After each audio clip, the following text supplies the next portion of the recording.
WNST, Towson, Baltimore, and Baltimore Positive. Shout out to our friends at Wise Markets for providing our wise conversations. We used to call them intelligent conversations around here. We're going to take our Maryland Crab Cake Tour beginning August 1st all over the Free State. We're starting down at Ocean City, Marlin Open. We're going to crab. We're going to fish. We're going to learn a lot of stuff. We're going to talk to some smart people and have some wise conversations, including some fly fishing I'm going to be doing with Dan Roderick and his son Nick out on the Savage River. I'm going to be a glamping fool. I didn't even know what the hell a yurt was a couple of weeks ago. Now I want to sleep in one. We've had some issues here in the city. I'm Baltimore Positive. We always like to talk about the good things going on in our town, and then there are the bad things in our town that we also refuse to neglect. So certainly the Fells Point disturbances the last 2 weekends are disturbing to me because I live here. I'm certainly not going to put my head in the sand about any of this stuff, as my wife and I spent long stretches of time in Fells Point. I think I've been in Fells Point every Saturday since the plague started, every Saturday that Ed Lauer is playing off the roof of the Admiral's Cup. I've done 4 seasons, almost 5 seasons down there, if not 5 decades with Ed. We made our pilgrimage on Saturday into Fells Point. We walked 7 miles through East Baltimore. I did see this guy sort of roaming about the square. I was busy drinking a beer at Max's because that's what I do. Been doing that since the 80s as well. Nick Johnson has run Su Casa. That's your house to my people in Venezuela and beyond for 22 years down in Fells Point. My wife goes in there and spends lots of money in Nick's mind on our credit card, buying everything and then usually deciding on one thing. Nick, good to have you on. Bad to have you on under these conditions. I mean, I saw the police set up and all, everything that's going on. People have been following the news.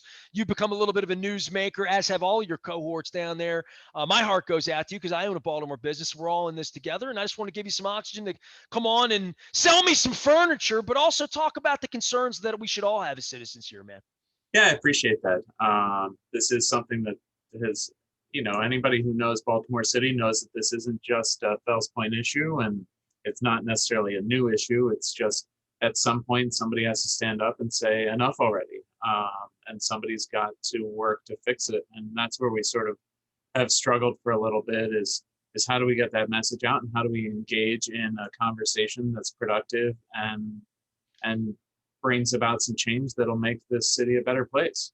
I think it's really difficult, because I talked to, 5 or 6 business owners in my time walking through Fells Point, and I walked to Highlandtown. My wife and I are crazy. Like what you're looking at, this is the view from my home. This is where I live.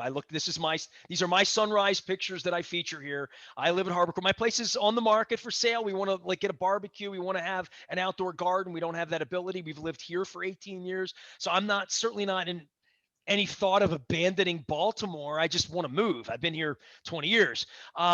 It's funny for us, as much as we walk through Fells Point, Canton, East Baltimore, Butchers Hill, anywhere we walk, South Baltimore, Federal Hill, Locust Point, we look at the architecture and we see all of these really beautiful homes. Like, I had a chat with my pal Matt Gallagher last week about the Amsterdamization of Baltimore and how European our feel is.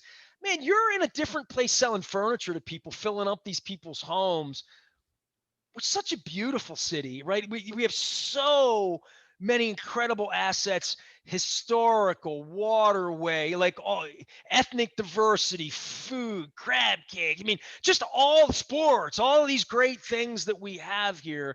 Tell me your association of Baltimore Sukai. You've been here a long time. I don't know you. I've never met you. I offered to have this much of a beer with you the other day, but we'll do that next week because I'm in Fells Point often, right?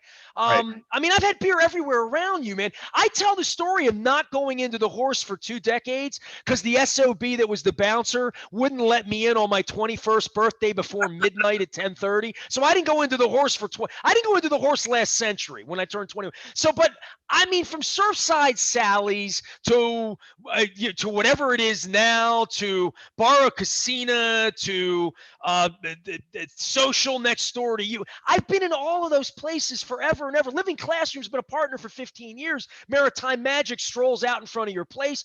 Why are you here? Give me like the Fells Point that your vision 22 years ago and why you have a business in Baltimore to begin with. Sure. So for me, my love affair with Fells Point in Baltimore City started actually earlier than that. So Sukasa is 22 years, but I used to own a store called the Big Iguana, You which it own the Big Iguana.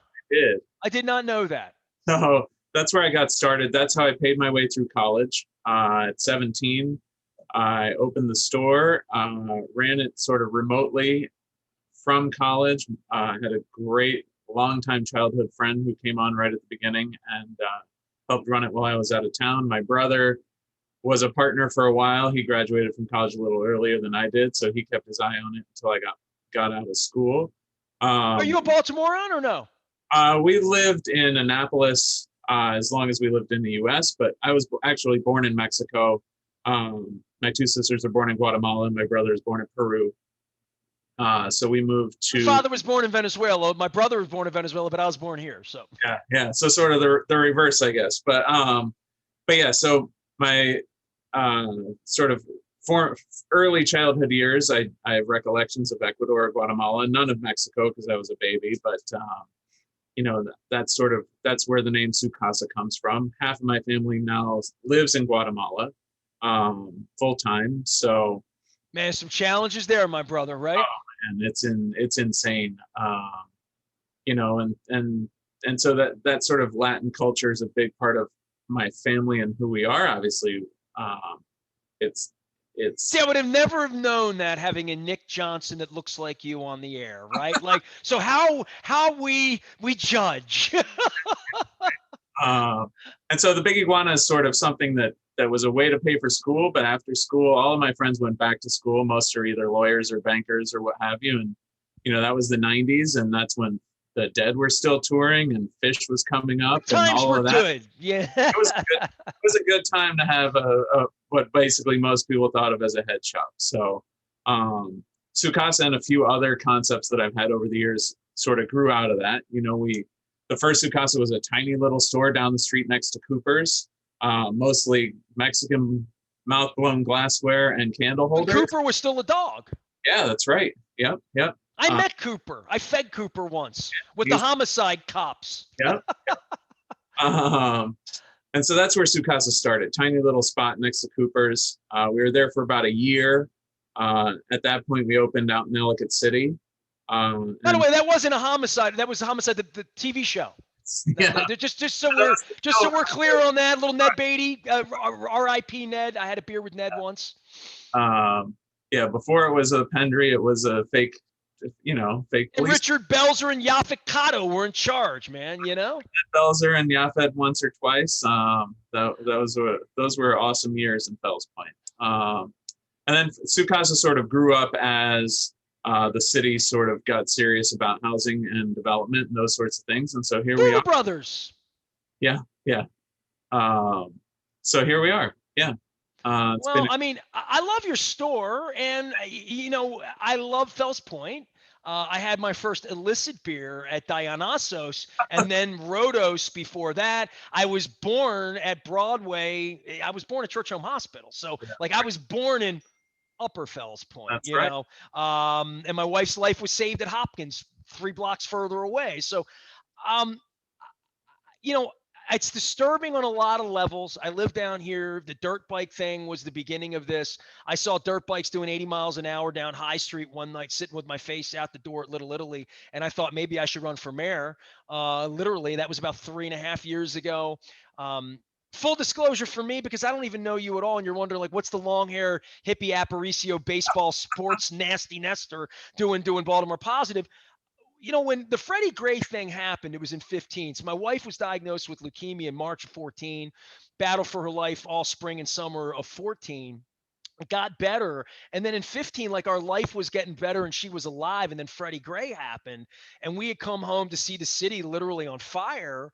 And, the next day I had a choice, Nick. I could talk about the Islanders and the Caps in Game 7, talk about the Orioles and Manny Machado and Buck, talk about the Ravens in training camp and Joe Flacco, talk about the Terps in lacrosse or, whatever. And that's what I did. And I put my head in the sand and said, you know what? That's black, that's white, that's cops, that's politics. My wife's fighting to get better. I'm going to leave that alone. And then my wife got sick. again, almost died at Christmas time that year in 15, and came out of it in 16 healthy. She's beautiful. And you could have had a big beer with her at Max's on Saturday if you wish.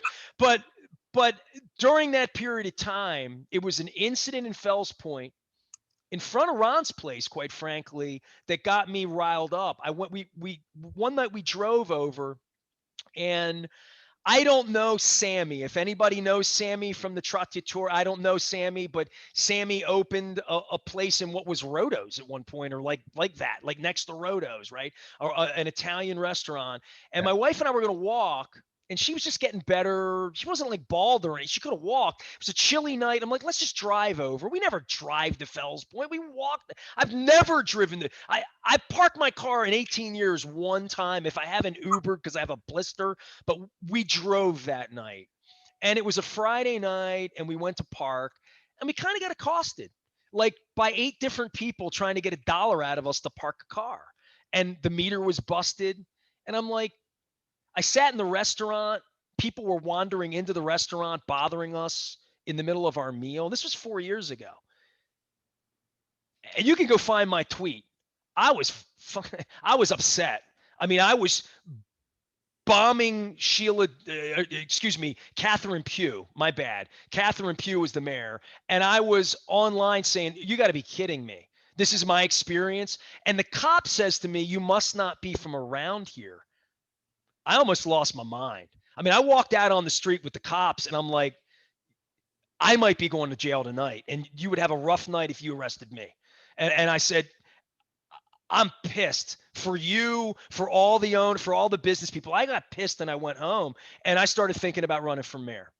It's a longer conversation than I'm probably taking a deeper dive with you because I am pissed, and I'm having you on because I'm pissed, and you Yeah. should be pissed, and everybody should be pissed. So then I started Baltimore Positive with Don Moeller, who's running the county, and Don and I have talked at length for 2.5 years. We've had an ongoing social studies conversation. He was my high school guidance counselor at Dundalk in 1982, and he's running Baltimore County. And I said, we got to fix the city, man. Like people, we need to put some effort together to fix the city. So I'm very, very disheartened at what's happened here the last 10 days.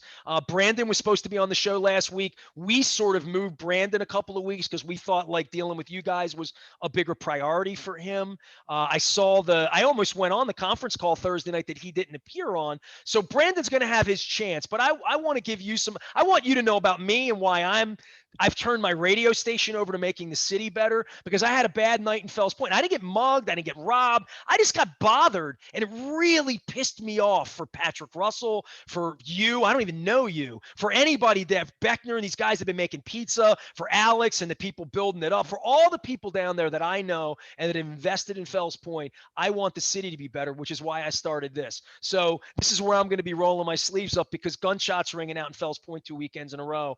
That's not going to work for me.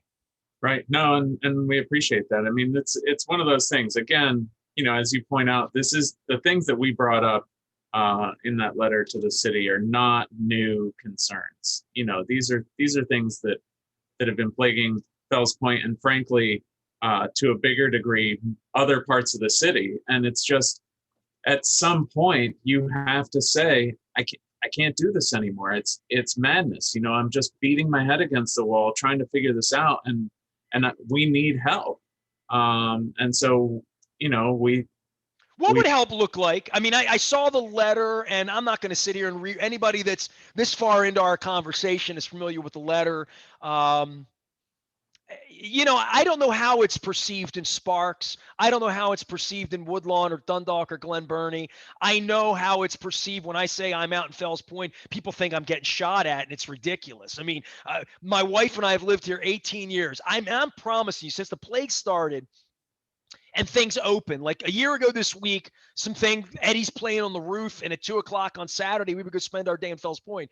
I would say in the last 52 weeks, we have been in Fells Point, and no BS, 35 of the last 52 weekends. Yeah. We have been there on Saturday for at least 2, 3, 4 hours, dropping money. I mean, I had shrimp tacos over at Cooper's. I've had beers in Max's. I still have never had a Bertha's Muscle. I've never had a beer I've never walked in Bertha's. I'm embarrassed by that, but it did say best crab cake outside, so I'm looking to rectify that with John Waters. But I can't imagine the plague and what, and I had all those everybody I've mentioned, Nancy, everybody's been on my show at various points over the last year, trying to talk about carryout and curbside and takeout and what we're trying to do and holding it together. And now here we are, right? We're all shot up. And now we have the same problems exacerbated that we had before. And Brandon not posting on Thursday night. Do you have any comment on? I mean, I'm not looking to make this inflammatory, but I was shocked that he wasn't on that call Thursday night because I saw the tweets and it was like, oh, Brandon's coming out punching. Great. And again, I'm not down on Brandon because Brandon wanted to get together at Coco's with me on Friday and we didn't. We've punted. We're going to get together at Coco's in a couple of weeks for the crab cake tour that I'm doing. And I like Brandon, you know what I mean? And I want to give Brandon a fair shot.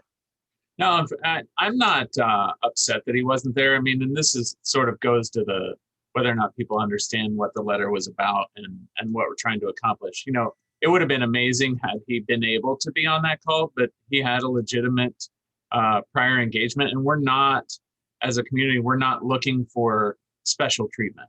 You know, we believe that the four things we outlined in that letter are important to the health of this entire city, and so for him to, I concur with that.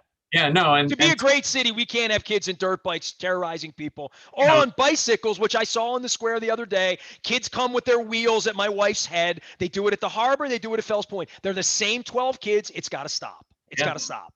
You know, and it's those sorts of things that they might seem really basic, but those are the things that weigh on me and my wife. We live in Fells Point. You know, we're thinking, you know, is this what we want to call our backyard? Like, is this what we want going on where we live and where we've been for so long? And so that's where this sort of struggle comes, because I think that anybody who's experiencing that in the city needs to stand up and say, no, we're not, it's not okay anymore. And we have an incredible opportunity in a new mayor who has fresh perspective to really and credibility, you know, given that, right? Credibility with his audience, with an audience that's new. It has nothing to do with Kathy or Sheila or Mart or any of that. This is a new stamp for him. If he gets the dirt bikes off the streets and the kids who've taken their wheels at my wife's head a dozen times in the last 3 months, if that stops, that's progress to me.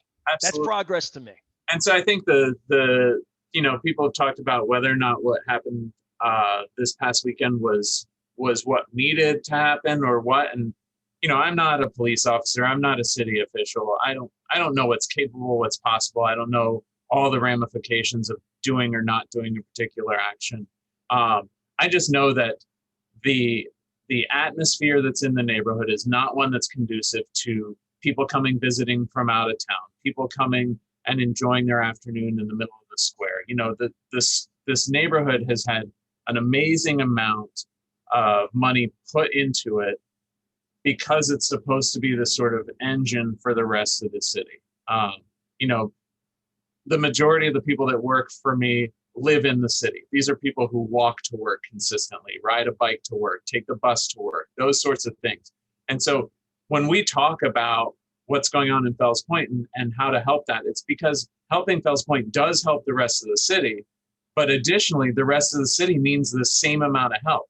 You know, and so if you're coming up with a plan that addresses the concerns in Fells Point, that plan has to also take into account how that's going to affect another area of the city, another, you know, Highlandtown, North Avenue, Cherry Hill, Westport, all of those communities are pulling from the same resources as Fells Point, and we need a strategy that addresses the entire city, not just one area.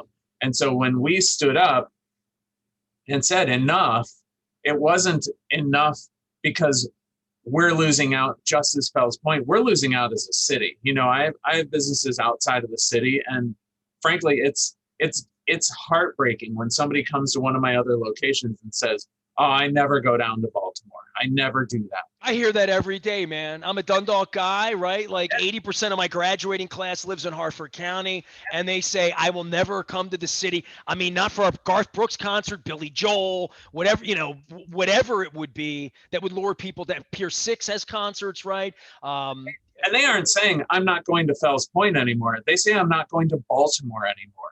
You know, Those are the people who are going to the Orioles games, the Ravens games, who are going to the Inner Harbor, going to Federal Hill, you know, going to Charles. Museums, dining, all of that, right? And so when we say these concerns are citywide, they really are citywide, and we're just this tiny little part of it. But the solution has to be bigger than Fells Point.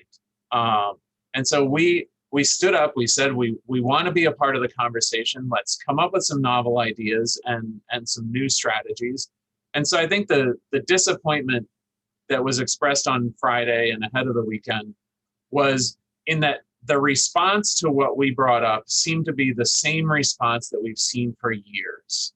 What response are you looking for? I mean, what would I'm looking for? Like a result, not a word, not a headline, not a press conference, not a Zoom chat. I mean, literally, I'm looking to look up and say, oh, it's been 3 months since I've seen 58 people on dirt bikes riding anywhere they want through red lights through the city. Like when there's 3 months when I don't see that, I will say there was progress. Yeah, no, and to that point, we're not. I'm not a police officer. I'm not an administrator. And so I don't know all of the things that are possible. But at some level, you have to say, open air drug distribution and consumption when there's a square with families in it is not okay.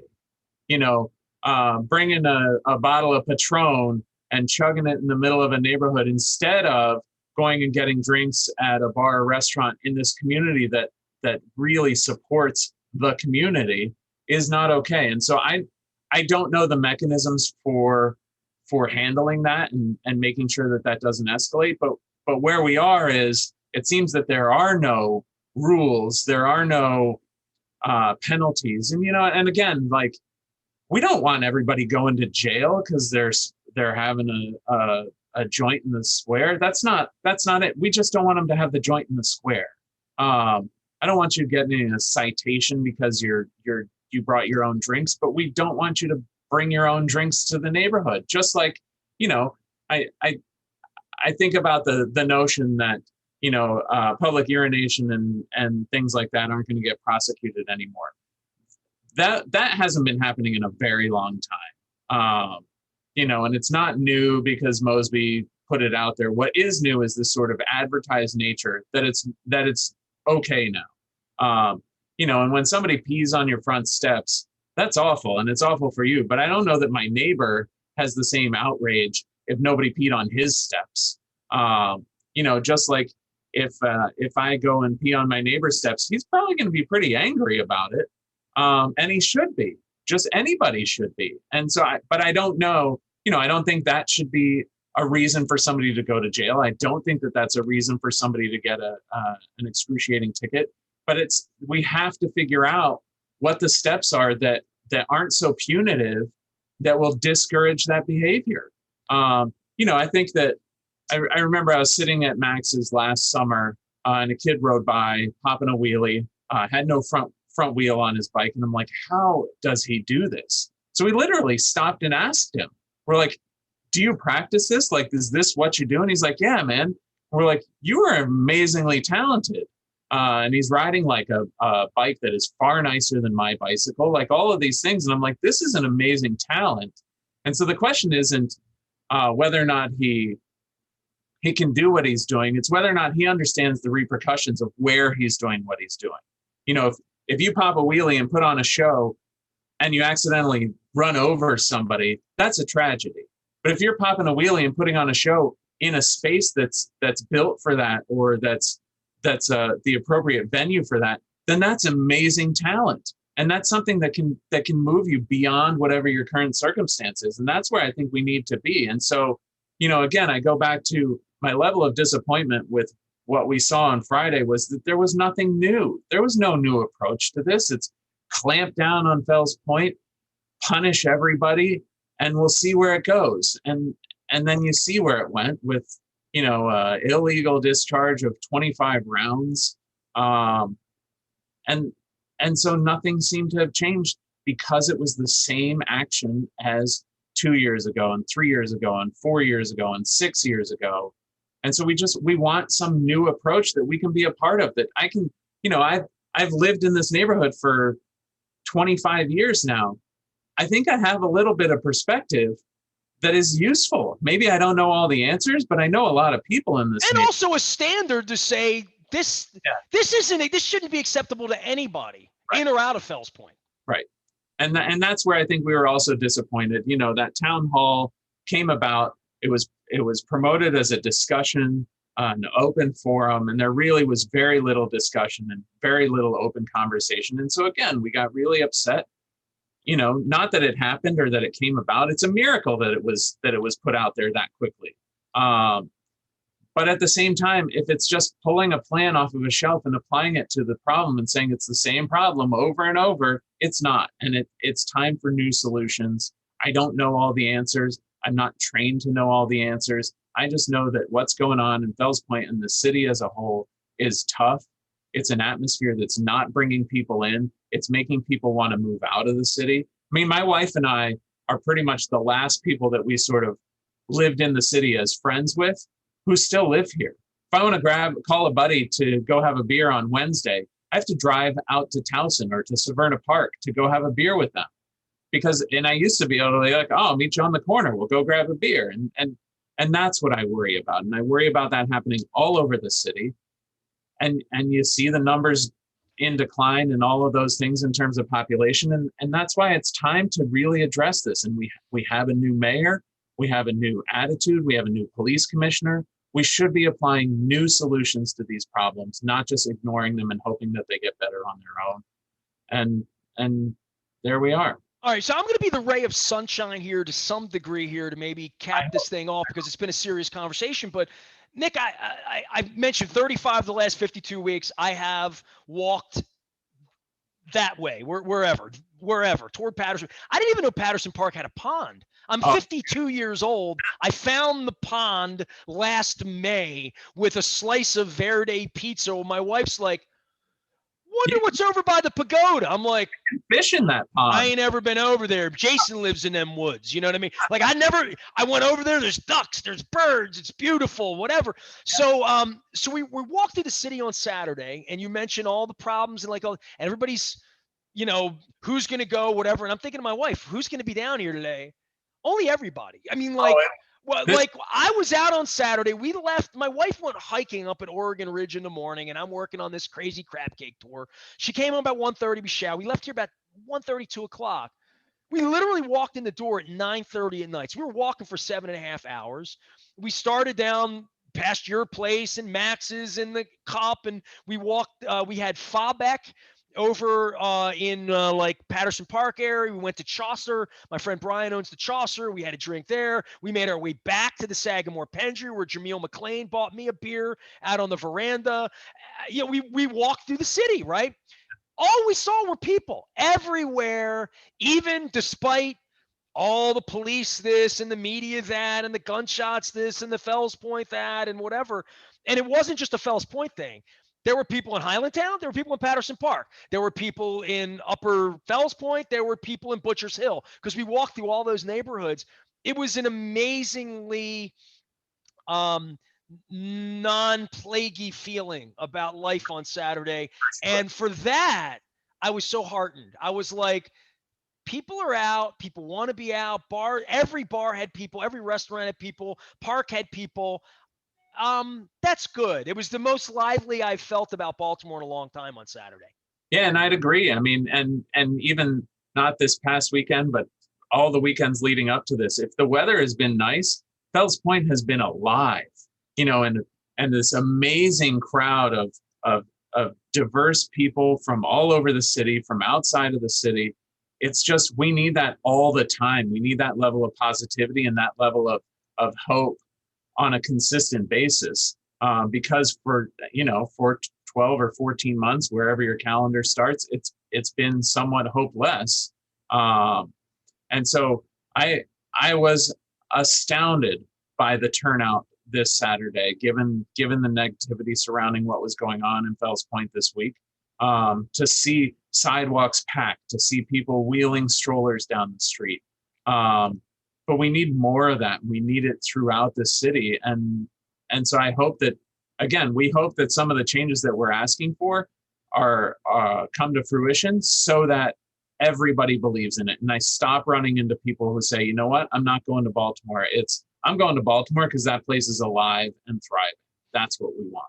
Well, improvement is what you and the 36 other business owners, as well as, I'll throw my name in the hat. I'm a business owner here, live here, love it here. And we're going to continue to lift the community as best we can. Nick Johnson's our guest. He's at Casa. I would recommend that if you find a comforter there that you like, buy it because it'll disappear and your wife will be telling you about it. Nick, I don't know if you can find this comforter or not, but she really wants it. There's no doubt about it. I can do my best. That's all I can promise. Well, she's always in there looking at something, All right. You have a lot of stuff in there that has the state of Maryland on it, sort of branded Maryland stuff as well, tastefully done. And, now that I know you have this whole Hispanic background, now it comes clear to me because I often wondered, why not your home? Why Casa? Yeah, no, and that's where it comes from. So, yeah. Well, look, good luck to you guys. We'll be by. We'll lift the beverage. We're all in it together. And I hope everybody out in the burbs hears it, feels it, and comes back down to Fells Point and has a beer with me and listen to Eddie Lauer strum the guitar and have a proper crab cake. How many places within 4 blocks of your place have the best crab cake in Baltimore? How many? That's a tough one. Probably all of them. In my opinion, the best crab cake is at Cooper's. Not okay. There you go. So you're gonna put your. But I do love a good.